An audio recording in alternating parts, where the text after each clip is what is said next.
need to resolve to do something about this. What's really a reign of police terror. Every 28 hours, a black person being killed by a police officer, security guard, or vigilante. The 1,100 people who've been killed this year so far. Tamir can't celebrate, Sandra can't celebrate, all these other names that we've heard, they can't celebrate, and we want to make sure that as people are out and about, that we are disrupting business as usual and creating that kind of creative tension in our society where people are forced to pay attention to issues like this. There was a story that came out with The Guardian today about some 200 some cases where prosecutors that work with the police officers who were involved did not return any sort of punishment or indictment or whatever. I think the system is set up in a way where they work with these police every day and then are supposed to turn around and prosecute them when they know the police will hold it against them. It can't work. And we see the prosecutor in the Tamir Rice case essentially tanked the case from the beginning. I mean, to have no charges at all, go look up involuntary manslaughter in Ohio and tell me that that wouldn't stick. I mean, forget murder, no charges at all. And so what we find, I think just like in Cleveland, is these prosecutors don't want to delve into the reality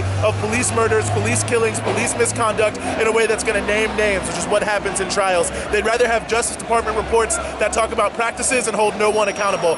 A trial, it will name names, it'll hold people accountable, and that's what they don't want, and I think that's what's happening. U.S. Black Lives Matter DMV to get and stay involved.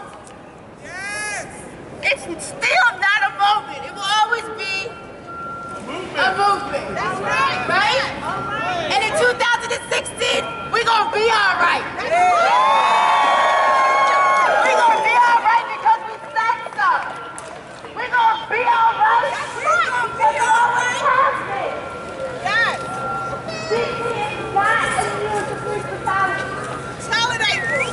I think there's a number of reasons. First is we're letting folks know that it's not over. Just because the year is over, it's not over.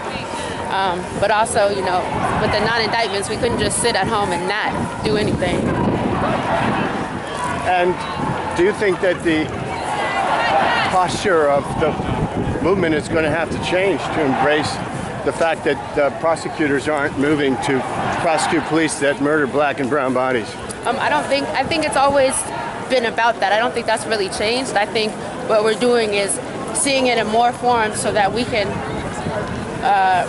talk about different ways to dismantle that system of cops and prosecutors investigating themselves and finding themselves not guilty. What do you hope happens with this? Well, number one, I hope more folks get plugged into the movement. Mm-hmm. Things are really going to change and pick up in 2016. I think that's the biggest thing is getting people prepared that they know it's not, whether it's cold, the end of the year, time to party, we're not stopping. And 2016 should be an exciting year. We learned a lot this year. Thank you, April. You're very welcome.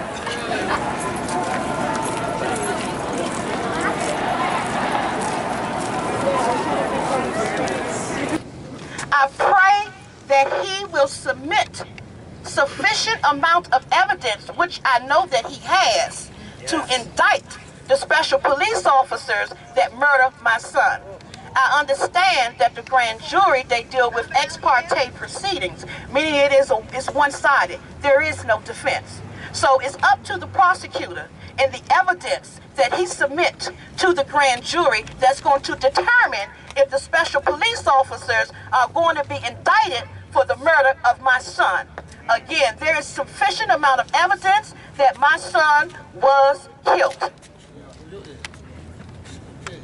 The medical report said homicide. It is not a justified homicide like they tried to say when they first reported my son's death, a justified homicide. They come back the second day, changed it and said it was error. You just don't make errors like that. So they tried to cover it up from the beginning. But as long as I have breath in my body, I will continue to fight for justice for my son and every other black person that has been murdered by police officers and special police officers. Thank you.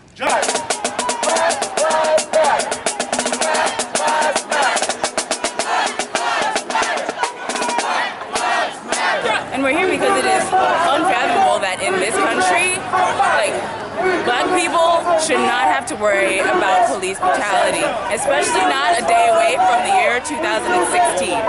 This is unacceptable at this point, that we've had over 1,000 people die at the hands of police who are trained to protect and serve, who can't tell the difference between a fake gun and a real gun in this country, and are killing children. Killing children because they're assuming that they are more dangerous than they are. The criminalization of Black people in this country needs to stop, and we're here to shut things down until it does.